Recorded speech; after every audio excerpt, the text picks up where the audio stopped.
My keyboard is still broken, and the one I got to replace it is like a curse from King Ramses himself. Like if you start typing too fast on this new one, it just stops logging the strokes. It's a nightmare. So for the time being, I'm still working with a keyboard that has a busted, frustrating spacebar. So forgive my weak responses as of late. The less I have to write with this, the less I slowly lose my mind. Anyways, it's been a while since I've done one of these, right? I get in these weird funks where I think that there's like only one thing worth talking about that's been announced, and I don't reevaluate that until I realize that there's almost been too much to talk about in one video. So let's hurry up and get into all of Hasbro's announcements in this, their no shits given era. But first, your likes. Please give, maybe subscribe.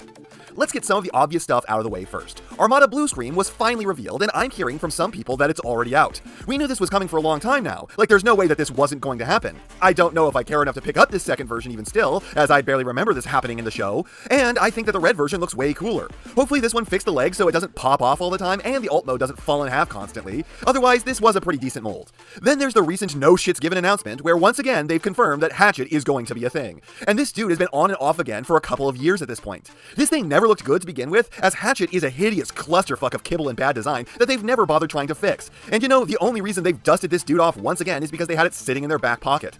What can we do to not work today? Oh, we've got that Hatchet who's been lying around forever. How about we finally sell that? Should we fix it at all? Nah, that'd be work. The alt mode looks like a core class, and man do I just love how they put this thing in its box. He looks like he's being tortured. Then there's Gamer Edition Skywarp, who is obviously only here because repainting Starscream purple is easy. Like, I know repaints and retools are a normal thing for this franchise, but when Hasbro has been phoning in most of what they release for a while now, and then their big reveal for what's coming next is all stuff they've already been refusing to release because it sucks forever, and repaints, you know it's time to be worried. Though he at least comes with this big stupid thing. I have no idea what this big stupid thing is, but it is there. Then there is Double Punch, who isn't Double Punch, and is also just another low-effort repaint of a guy who was a low-effort figure of a guy who was a low-effort design in the movie. Like, as I understand it, there's some kind of difficulty with the name for the red version of this dude, but Double Punch is the name of the blue version of this guy, so why give him that one's name? Are they planning on only releasing this one because it's red, and therefore marketable because dumb reasons? Or do they now have to come up with a new name for the blue guy? And if they were trying to protect the rights for the name or something, then just release a figure of the blue guy! He's exactly the same level of effort as this! I don't understand why this fucking franchise refuses to let things be named the things that they are. Why is it that I now have to say, Double Punch? No, Rise of the Beast Double Punch. No, the toy Double Punch.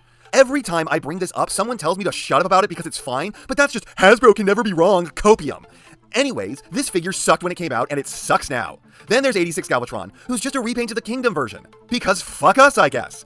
Look, the paint job on this is super cool looking. The weird metallic purple rules. But the head is and has always been wrong. Why can you not just fix the damn helmet? In these colors and a new helmet shape to be more accurate, and I'd be all over this mold. But where has the budget for every figure gone? Because everything that's coming out of late is under-engineered, it's undersized, underpainted, and it's got bad quality control. Lately, with most every figure, we've been paying more than ever and getting less than ever. And Galvatron is a great mold. But when you are reusing something, hell, reusing basically everything that you've announced, could you really not just spend that fraction more and give us something worth the name 86? God, I want this because of this deco, if it just had the right head.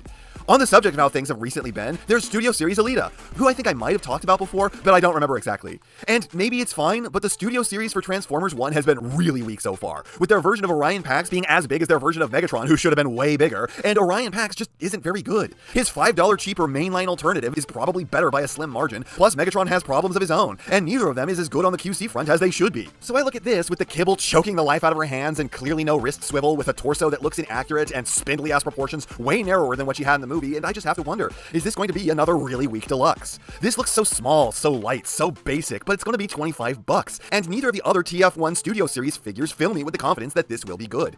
I'd have more faith in it if it was from the mainline. I'm almost positive that I talked about the ugly Bumblebee from Studio Series with the shoes that I hate so much, but Sentinel is for sure new, and I know this is a render, at least, God, I hope so, because it looks terrible. Those colors suck so hard. This looks like it was whittled out of soap. It's mostly accurate and kind of really boring, and for sure those wings are deeply wrong. But what are those weird-ass null rays he's holding? And what is that weird-ass alt mode? He never transformed in the movie, so you had an open canvas to do whatever you wanted, and this was what you were able to come up with? Seriously? This chonky brick with a couple wings glued onto it was the best that you could do. Like, what's the draw here? A robot mode that looks off with an alt mode that looks like shit and a transformation that probably sucks, all for the low price of way more than it has any right to be?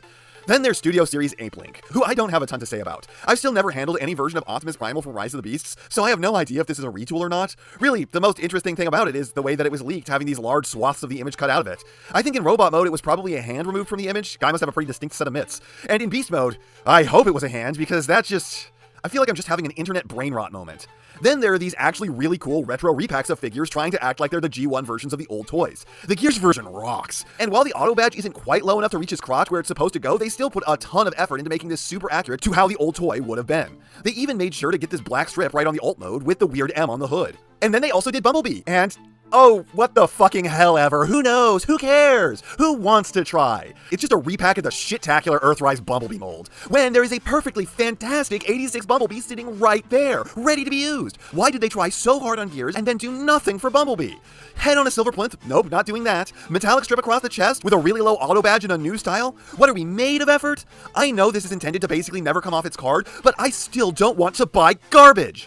Alright, from that disappointment, we get to the weird stuff. And the first one on that front is Monster Hunter Rathalos Optimus Prime.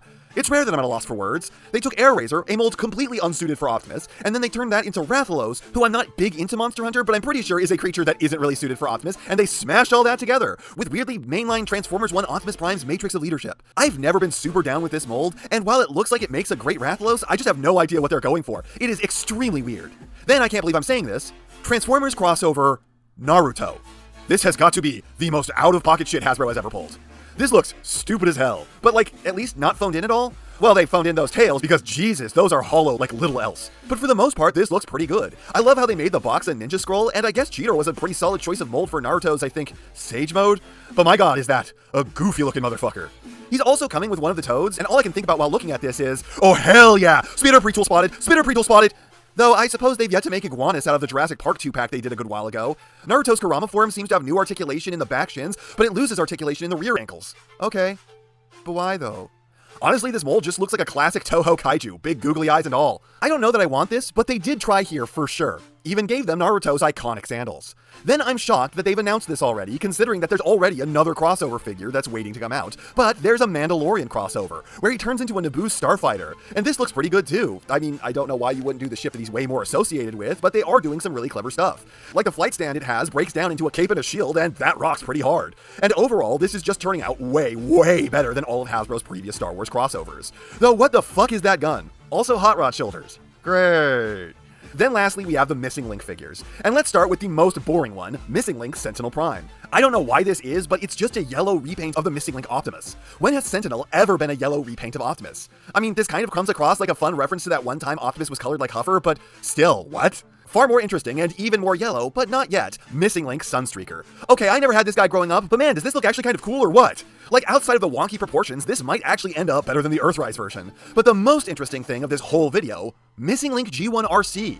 That's right, the no-effort figure thought about of obligation that never was because boys know what toy of girl is finally getting made. And despite the fact that this is based off a clay model that couldn't even move, this is for sure going to be better than the Earthrise. This honestly looks like it kind of rules. And it's almost poetic that this version of RC gets this treatment before any of the dudes from the movie she first showed up in. Also just a really awesome way to get this long-denied figure out into the world. But yeah, Hasbro, please just fucking try, man! There is so little to look forward to in these reveals, and anything that I could want, I'm worried will suck due to the terrible QC you've been having lately. You can still make great stuff, but I'm worried for the future of this franchise because you were getting lazier and lazier before TF1 failed to turn a profit and only barely made its money back. What's it gonna be like now? Are you gonna reinvest into the brand and try and win back people, or just say, fuck it, people clearly don't care? Because it would be your fault that they don't in the first place. Because let me tell you, another price hike will not go down well. You have been charging a lot more for a while now, and the quality has not kept up with how much more we as consumers are spending. And before we go, let's thank a channel backer. If you'd like to get on the wheel yourself, you can join the channel memberships or join the Patreon. And this time it's... okay, what the fuck? 1. How did it roll X with G1 Grandis again? I totally removed his name. And 2. How is it that when I re-rolled it again, it landed on the same spot X was in before he was removed? I really worry that this wheel is not actually random. Anyways, it's Mr. Kekariko with Rise of the Beasts mainline Optimus Prime. And I'm so glad that you love that thing like I do. That figure rules so hard. It is an unreasonably good figure. It poses better than most Optimus Primes, it's got a really cool look, the transformation manages to be different and interesting, and the alt mode is an awesome little cube. It rocks and everyone watching should get one. And that's not half what I have to say, but it's enough what I have to say. And I know, you know, what everyone else tells you to do at the end of these videos. So, if you liked what you saw here, please do that. And if you'd like to take it a step further, then please share this video with any friend you think may be interested. I hope you all enjoyed listening to me waste your time.